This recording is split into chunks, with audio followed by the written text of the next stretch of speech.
This is how we roll. How we roll. What it is, what it is. That's just how we roll. That's just how we roll. What it is. How we roll. What it is, what it is. That's just how we roll. Well. Good morning, everyone. Good morning, good morning, good morning. Welcome back to At Home with Golden Bronze. Today's conversation may be uncomfortable for some, but it is very necessary. We often talk about parents who harm their children, but today we're talking about something people rarely discuss. What happens when the child, a fully grown adult, emotionally, mentally, financially, one of or all of the above abuses their aging parent? What do we call that? When the roles reverse in a very toxic way. Charging parents to live with you. Let's start right there. Okay? Now, what kind of children charge their elderly parents to live with them or even to visit them short term? I had somebody ask me that question very recently of a situation where a child of a parent got extremely pissed because the parent would not give them the money that they asked for after visiting them for a couple of months. That parent had given that child money every month. But this third month, the parent said, I have something very pressing I need to take care of first. I need to take care of my income tax. I have to pay that and some other things. After I take care of me, then I will give you the money. And the child became infuriated with the parent. So another person said to me, what kind of children charge their parents to visit and live with them? If a parent offered, what kind of child would accept money from a parent after those parents sacrificed everything to raise them well beyond adulthood? Well beyond. Sometimes these children, they become entitled. And after they reach adulthood, 18, 19, 20, 21, they keep going back to the parent for help, for assistance, for a handout, for guidance, kind of like a codependency. Now, the parent may blame themselves for that because back then, maybe the parent should have said, you're 25, you're 32, you're 42. I'm not giving you any advice. Anything that I taught you for 25, 32, or 42 years should have resonated by now. I'm not giving you money the same way that I saved money at 25, 32, or 35, 42. You should have been doing. I was the example you should have been watching. If I worked 1, 2, 3 jobs, which many Black women do, you should have been paying attention to that. And if that's what you need to do to be financially stable, that's what you should do. If that's what the parent did and you were paying attention. But there are children out there that have a sense of entitlement or they're codependent and they get angry with the parent if now they cannot control the parent. Now let's be clear. There is nothing wrong with healthy mutual financial contribution in a shared household. If both names are on the lease, if a person has said, let's live together indefinitely, if the child moves home so that they could get on their feet. Because in today's age, a lot of grown children, not in their 40s, but in their 20s and 30s. But if you have a child in their 40s that needs to keep coming home, something's wrong.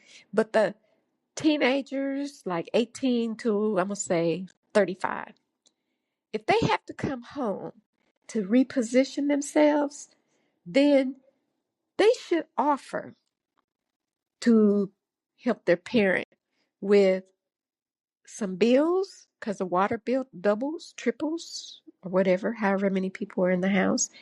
The electric bill is more because you use more electricity in different rooms. The water bill increases because from one person to five, three, or four, however many, the water bill goes up. And the food bill. But if there is no shared household, meaning it is known that they are going to live there forever together, indefinitely, let's say that, then the child is wrong for expecting mutual financial contribution. That's their parent. Now, the parent once had an obligation to support and provide for the child to legal age. And for a woman, that's 18, and for a man, that's 21. After the age 18 and 21, that parent has no legal obligation to help that child. Most of us do, I included, but we're not obligated to. But there is a difference between contribution and exploitation. When you say, I will contribute $300, 4 or 5 or whatever, that is a contribution. It's not an expectation. When that parent says, let me handle my business first and then I will, and that child gets furious and angry because they cannot make that parent do what they want them to do right there in the moment, that's exploitation. And we need to be clear about what is a contribution and what's an exploitation. Exploitation is abuse. When a parent is not incapacitated, when a parent is not irresponsible, probably like the child, when a parent is not freeloading, like that child probably has done more than once, when that parent has sacrificed years of their own life, their money, their protection, and their emotional labor for that child, and the child demands control, demands payment, demands obedience, and demands dominance, that's not support. That's a power shift. And anytime any other adult in the world, whether it be the child's other parent who doesn't reside with that parent, the child's grandparent who is the parent of their parent, a friend of that abusive child, any other relatives that might have been in-laws to that parent of that abusive child, if they support that child being abusive to their parent, they're hellbound. The Bible says, honor thy mother and thy father so that thy days may be short on earth. Lengthy, on earth. We know that if you go against that, you're shortening your days on earth. That is what I meant to say. We know it's not biblical.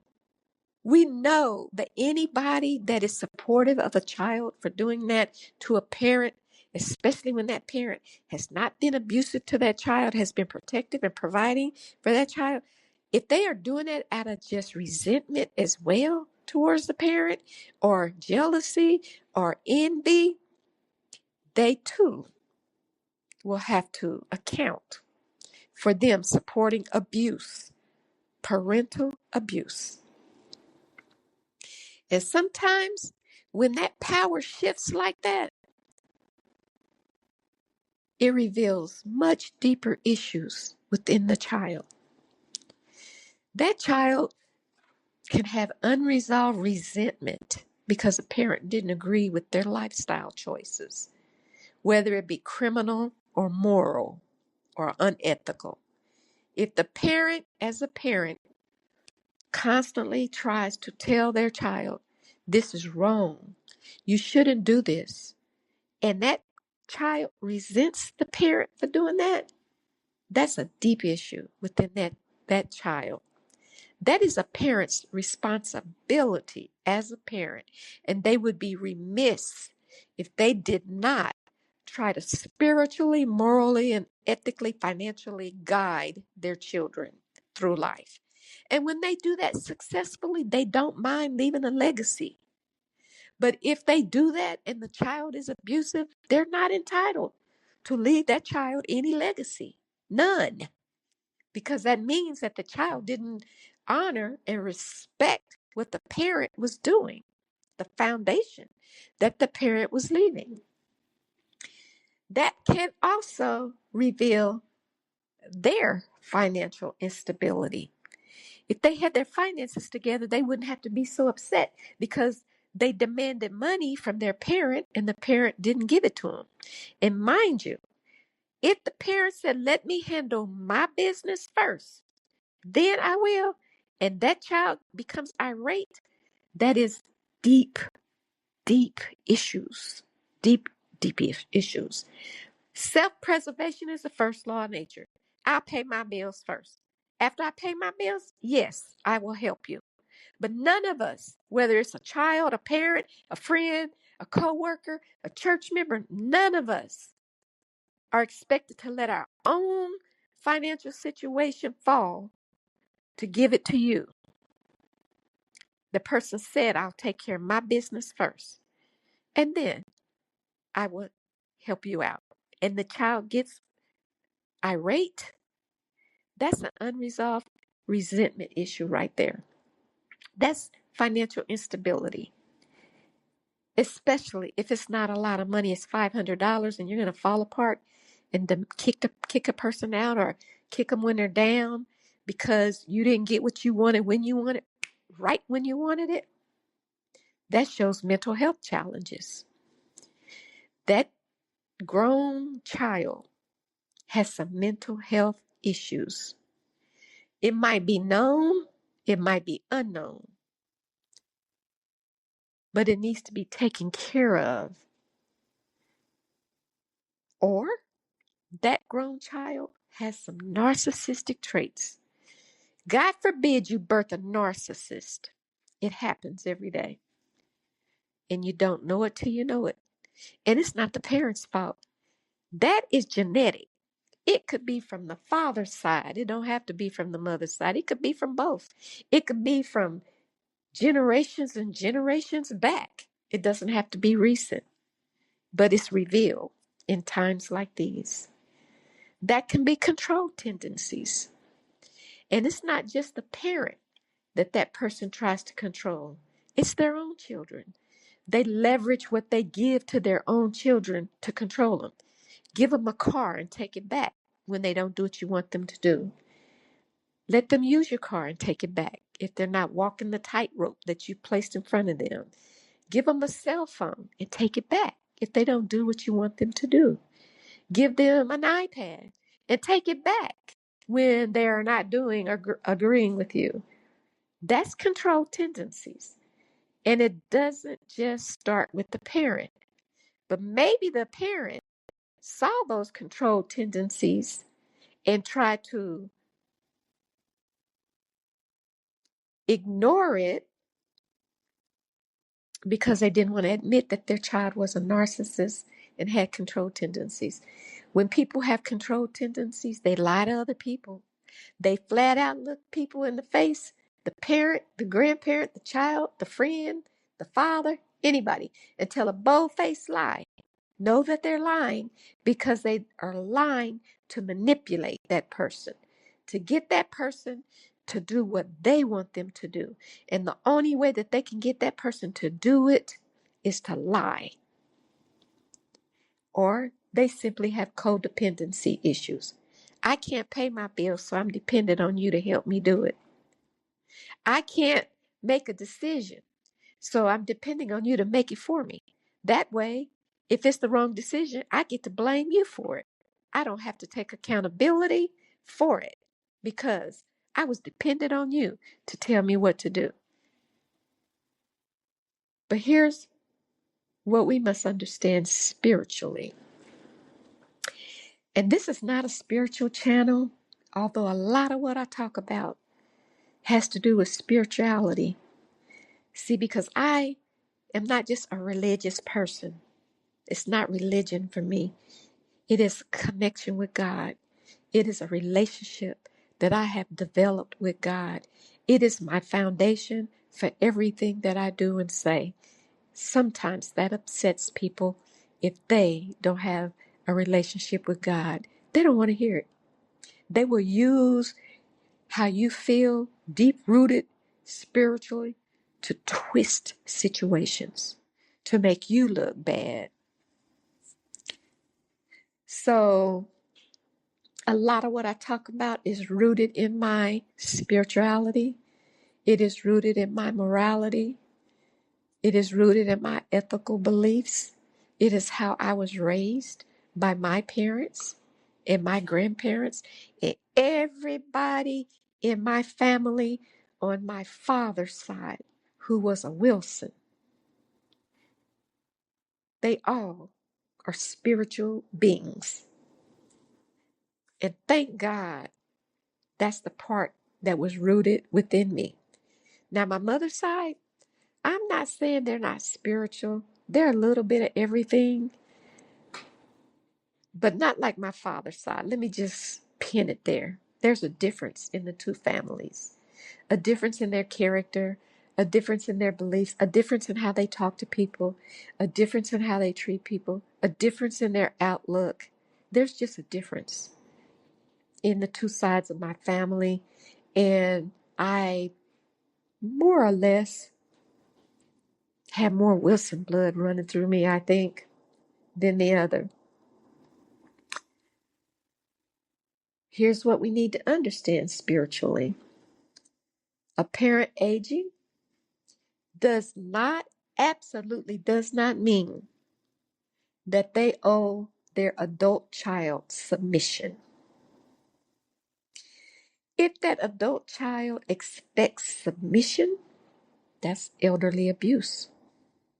Elderly abuse is a crime, an absolute crime, just like child abuse. Now let's talk about something even more sensitive. When the grown child that is abusive to their parent has mental health challenges, that makes it so much harder. What happens when the child is 25, 35, 42, 55, 65, and the parent is 20 to 30 years older, and that child is struggling with mental health issues? That child possibly was bullied in life. Now, let me pin it right there for a minute, because just because a person is bullied in life doesn't mean that they're going to turn out to be abusive as well. I was bullied in life. I was bullied by schoolmates, classmates, females. I was bullied at home. I was bullied by cousins. I was bullied at work. But you know what? I chose to be the opposite, to be more empathetic, to not be what other people were to me. I wanted to be the opposite of how I was treated. I wanted to be the opposite of everything negative that happened to me in my life. I used that as my litmus point, not to be the same, but to be the opposite. I wanted to treat people the way that I wanted to be treated. I raised my children the way that I wanted to be raised. I treated my relatives with kindness and empathy, not hardness and cussing them out. I've had relatives cuss me out. They're hard. That's control. That is to humble me to the point that I'm going to do exactly what they want me to do. I wanted to be the opposite of all of that. I wanted to treat people, all people, black, white, purple, blue, green, mama, daddy, sister, cousin, child, the way that I wanted to be treated. That right there gets you abused, unfortunately. But sometimes those unresolved pains that your child might be enduring that may have nothing to do with you, may have to do with them being bullied. It may have to do with their mental health issues. They carry shame, and the shame can be because they know they're doing something that is immoral, not spiritual, not biblical, criminal, all of the above. They know it, they carry that shame, and they take that out on other people. They have some emotional wounds. We all do. They've not talked about theirs. They've not opened up. They've not learned how to reconcile them. And instead of healing, they project that pain onto the parent. None of that is the parent's fault. The mental health issues, them being bullied, them carrying shame, them having emotional wounds is not the fault of the parent, but they will project that pain onto the parent. Sometimes unresolved pain turns into control. The child begins to publicly humiliate the parent, verbally and through texting, writing, and posting on social media, attacks, verbal attacks, humiliating attacks against the parent. They may try to control the parent through financial manipulation. Let me take control of her finances or his finances. I'm going to control it. I'm going to make sure you can't. I'm going to do all the powers within me to take your money away from you and control it myself. That is parental abuse. Or attempting to disgrace their own parent publicly, not realizing they are disgracing themselves. Now we say, why? That's the $1,000,000 question. Why? Because to them, because they are narcissistic human beings, because they have emotional issues, because they are mentally unstable, that control feels safer to them than them being vulnerable. Let me say that again. That control feels safer than vulnerability. And when a parent decides, I don't want to live in these conditions anymore, this person just disrespects me to my face. I am better than this. I didn't fail as a parent. My child failed as an adult. I don't want to live in these conditions anymore. And the parent has every right to not have to. That abusive child, that kind of behavior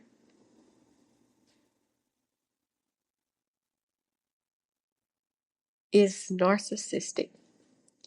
The parent feels that when the parent feels like they don't want to live there anymore, that threatens the controller. That's why they become infuriated. Especially if the parent is 60, 78 or 80 years old, and they are still choosing independence because they can and they are, especially if the parent refuses to live in codependency, especially if the parent says, I will not be emotionally, mentally, or financially abused. That's when the masks fall off. Then the parent goes, dang, I didn't know my child was like this. My child has been this way all along. That mask has fallen off, and I can really see who they are now. So let's call it what it is.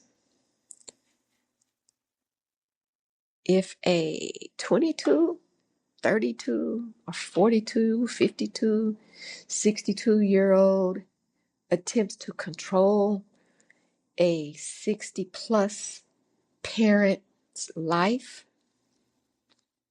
if they attempt to humiliate them publicly, if they throw their belongings outside like it's trash, if they disgrace them for choosing their own independence, that is parental abuse. Did you hear me? That is parental abuse. That is against the law. That is imprisonable behavior. Yep, just like a parent can go to prison for child abuse, a child can go for parental abuse. Age does not have an excuse for abuse. Mental health challenges explain behavior, indeed, but they do not excuse it. So many people will give people a pass because they have mental health issues.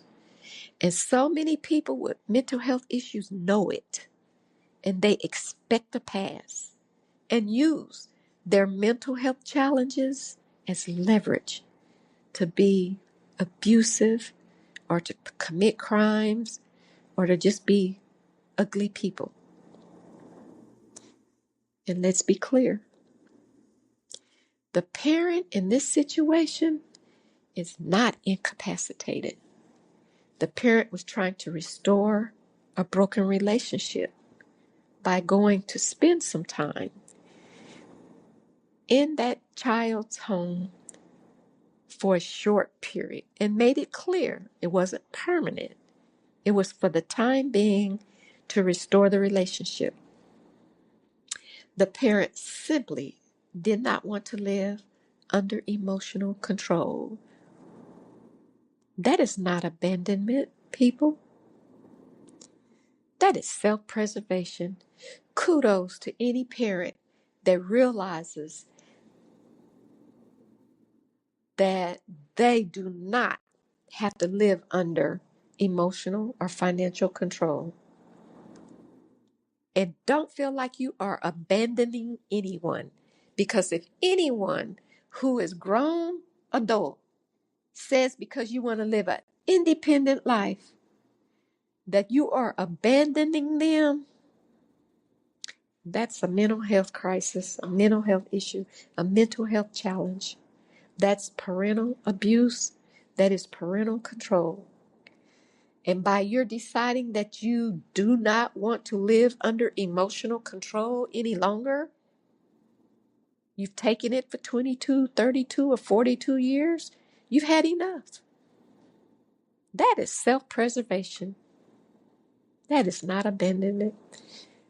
If that child tries to say you abandoned them and they tell everybody else that, everybody else is going to look like you are a 42-year-old or 32, whatever, 52-year-old adult. What do you mean your parent is abandoning you? You are not a little child. They look at that person as you've got an issue. So I told you earlier that I'm grounded spiritually. That is how I move through life. That even having fun with family, friends, fun, work, everywhere. I'm grounded spiritually. Thank you, God. The Bible reminds us in Ephesians chapter 6, verse 2. Honor your father and your mother. Honor does not expire when you turn 18. It doesn't mean that your parent tells you what to do. It means that your parent advises you. Your parent gives you information. Your parent directs you. Your parent would be remiss if they didn't. And I can tell you where that is in the Bible too. Honor means treat them right, treat them well, be nice to them, be kind to them, be respectful to them. Remember that they have sacrificed their whole life for you. That's what honor means. And when you try to publicly humiliate them, disgrace them, embarrass them, verbally, financially, emotionally, you are dishonoring your father and your mother. And now you have shortened some years off of your life. You do not realize what you have done if that is what you have done. Honor does not disappear because you feel wounded. Honor, as I said, does not mean control.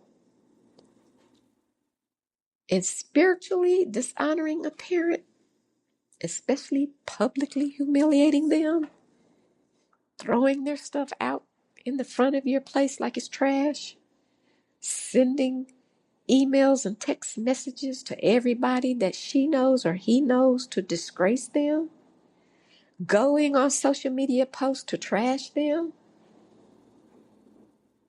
sending text messages to all of the in-laws that parent once had, their friends and family and preachers to disgrace them. That creates consequences for you, the child, not the parent. Not just socially, but emotionally, because the child knows what they're doing and they're creating more emotional trauma for themselves. But more than anything else, they've created a deep-rooted spiritual deficit. They now have to account to God, and He's not going to excuse it. That's your mother. That's your father. Period. But what that child has done has a deep-rooted spiritual effect on them. And your mother and your father, or whoever you did that to, if you're a child listening to this, if you're a parent who has been abused, understand there is nothing your parent can do now to protect you. That's a mark on you that you have to make right if you're the child. Just like a parent. If a parent does these things, beats their kids, humiliates their kids, publicly trash them, or all the things, I'm not going to go through them, that financially doesn't take care of them, leave them to figure out how to find their own food. I know some parents that have left their 6-year-olds to go through the house and find something to eat because they're drunken. They're too drunk or too high. There's a lot of dope addicts and alcoholics out here with children that don't take care of them. The kid goes in there and mix a bunch of trash together to eat it just to get full. That's child abuse. You got to account for that too. If you are now a child abusing your parent and you did the same to your child, that's 2 marks against you on your record of life. So parent, understand, you can't change that. You have spent your whole life, parents, protecting, providing, guiding, instructing your child through life. And if they turn out to do these things to their own child, grandchildren, and parent, that's 3 marks. If they did it to their grandkid, I just thought about that situation. They got to deal with God with that. And there's nothing you as a parent can do to protect them from that. They did that of their own free will without your coaching and advising. You've probably always been there trying to tell them the right things to do. And they're doing just the opposite. That's not on you, parent. That's not the parent's problem anymore. That is the grown adult child's problem. 1, 2, 3 marks against them. They've got to account for. And it's nothing you can do to save them from what they have done to themselves. But here's the deeper spiritual truth. Forgiveness does not mean access. You must forgive your abusive child in order for you to be forgiven for your sins. Forgiveness is not for them. It's for you. You don't even have to let them know if you have forgiven them. And with everybody, it takes a different amount of time. Somebody might forgive an abusive child the same day. The next week, somebody else, it might be a year or 5. But if that parent chooses to forgive their child, that is between that parent and God. They never have to go back and say to the child, I've forgiven you. And here's why. Most of the time,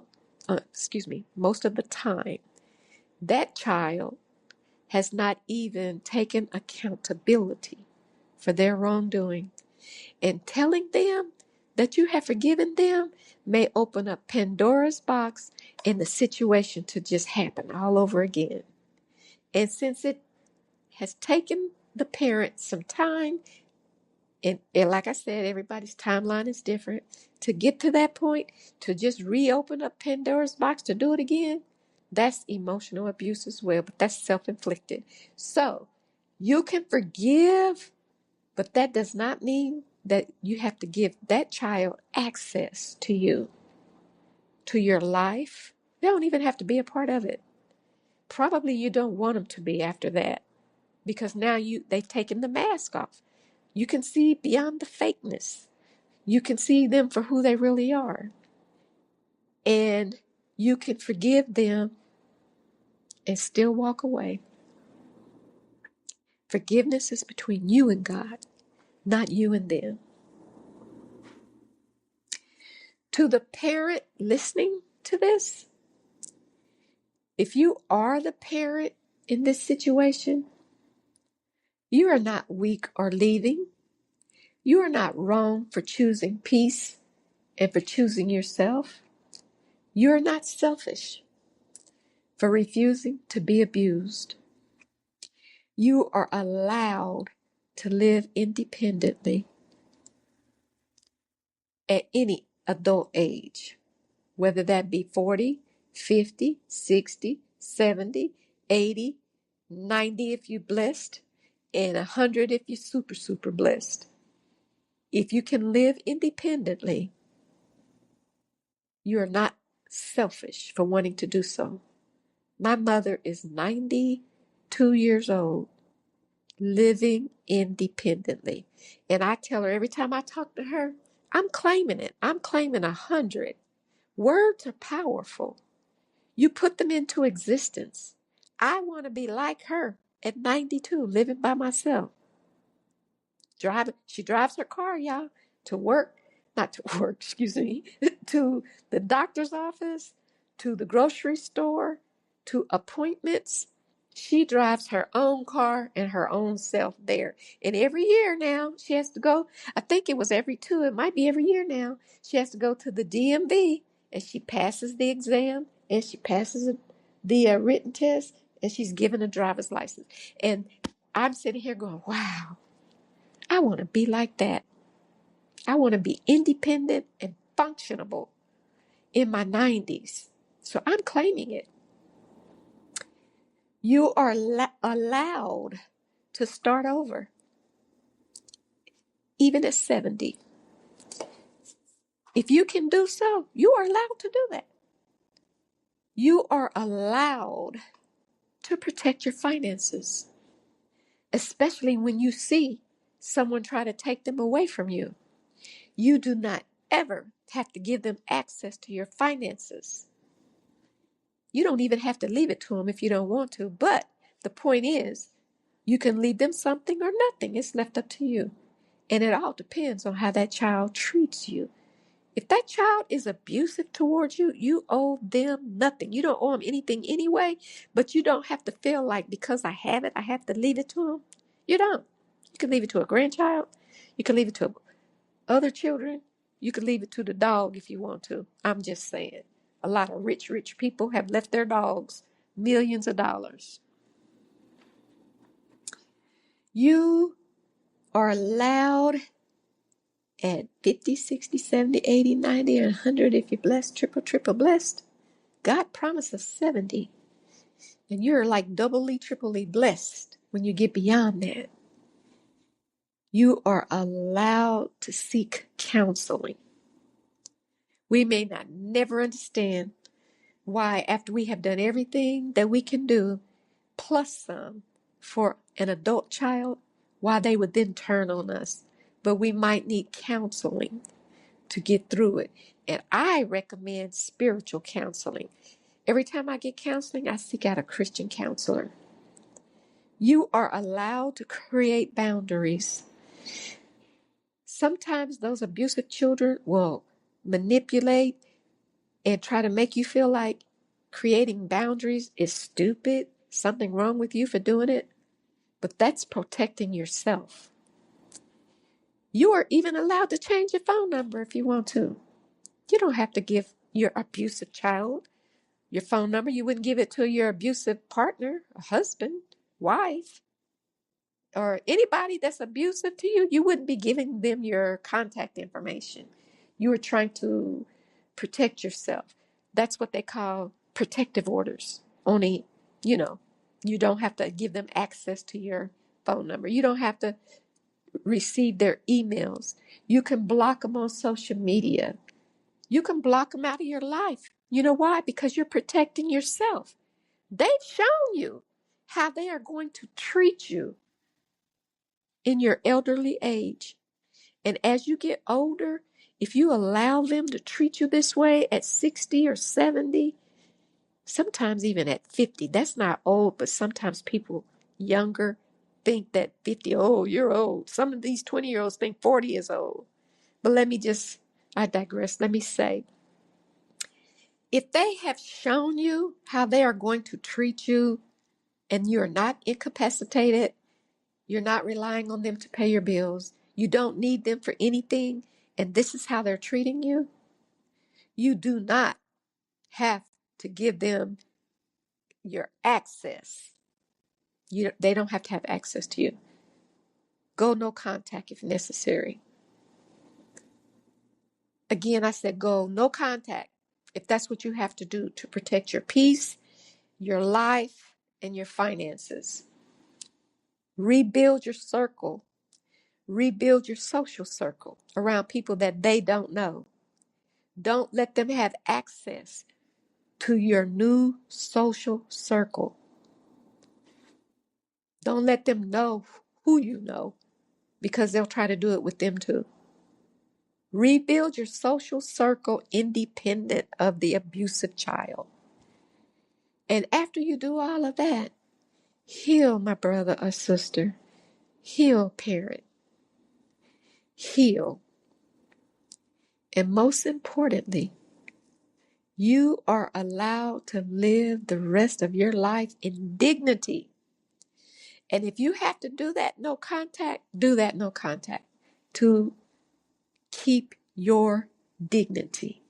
Because you see, this child will try to tear you down every opportunity given. That mask came off. And you see how they treat everybody else is exactly how they're going to treat you.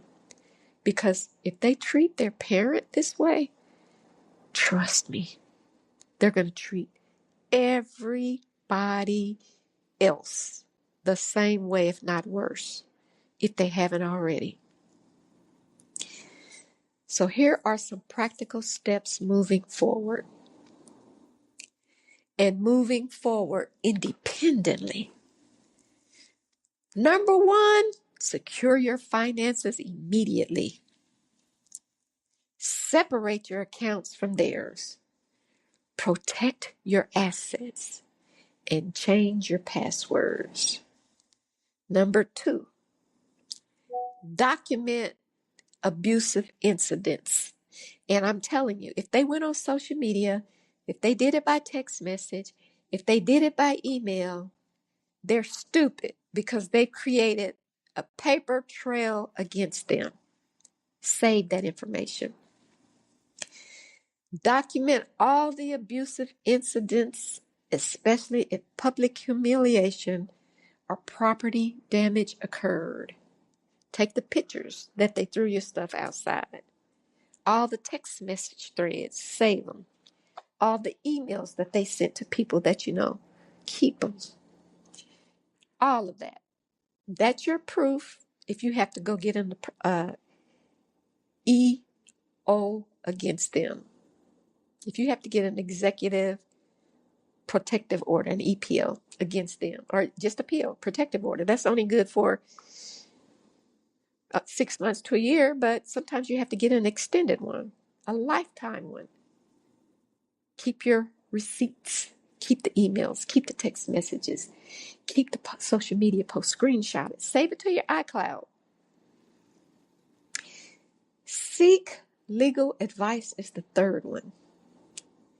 Elderly, emotional, or financial abuse is real. It's real no matter what color, race, ethnicity, gender. It doesn't happen normally. It's not a normal thing. It happens when the person is toxic, mentally ill, and all those traits that I mentioned before. That is when a child will be abusive to their parent. Thank God all children aren't like that, but seek legal advice. Have it in the pocket, ready for when you need it. Get trauma-informed counseling. Abuse from a child is deeply disorientating. I want to say to you that I'm in the process of getting my life coaching accreditation and certification. And if you're listening to me, check back in a month. I should be finished by then. Some of these things I've encountered, and I've gone through counseling myself, through the healing, and I can coach you through it too. Find a safe community. Church, women's groups, support circles. It might just be another person that has experienced it. Find that safe community. Release any guilt that you have. You are not responsible for fixing an adult child. You did nothing wrong. They just didn't pay attention. Especially if that adult child went to church. They didn't pay attention to you. They did not read their Bible. They did not study their Bible. They did not pay attention to what the preachers were saying. They just took a different route. Satan devoured them. Let me just say that. Satan got a hold of them. You're not responsible for fixing them. They are. And lastly, pray for them from a distance, from afar. Love does not require proximity at all. You can love somebody from afar. So what type of child does this? Not all children who charge rent are abusive, but the child who uses money as control is. A child who publicly humiliates their parent is abusive. A child who tries to dominate their parent is abusive. A child who disrespects the parent's boundaries is abusive. A child who feels entitled to control their parent's life or even tries to do so is abusive. That child is operating from unresolved trauma and unhealed wounds that the parent may have nothing to do with or even know about. Here's the kicker. The healing is their responsibility, not the parent's burden. There comes a time when a parent must stop parenting and start protecting themselves. There comes a time when love looks like distance. And there comes a time when dignity must be reclaimed. To the parent walking away from emotional, mental, and financial abuse, you are not failing. You are finishing strong. You are not failing. You are finishing strong. And your independence is not rebellion. It is restoration. If this episode resonated with anyone, share it with someone who needs permission to choose peace. Share it with someone who needs to choose themselves. Share it with someone who has given their whole entire life to their child to turn around and be abused by said child when they became elderly. They need to hear this. Until the next time, everybody, I want you to, before I sign off, I want to say that if you took the time to listen to my podcast, I am trying my best to build a following, and my following it is basically, my podcast is more informational, educational, and it is things that I've experienced myself. People, I'm just going, trying to hide behind the curtain doesn't work. I've tried to protect people, and I have lost myself in doing so. So my show is not to depress anybody, but to inspire you. And let me tell you, I've been told, I talked on the phone with 3 hours last night, told me that I inspired them. So that makes me feel good. Even if I never make a dime off of this podcast channel, I hope that some of my shows do motivate people, educate people, and inspire people. And I promise you, right here on this channel here, anything that I have talked about, I have removed the curtain because I've experienced it. And so I'm talking about it. So until next time, choose your own dignity.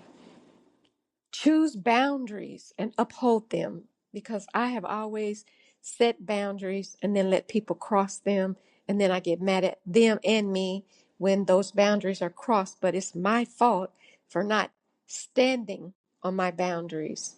And if you don't do anything else, nothing else in the world, I want you to choose healing. That is so very important, that you learn how to heal from these experiences. And you can't heal if you don't seek help. I'm out.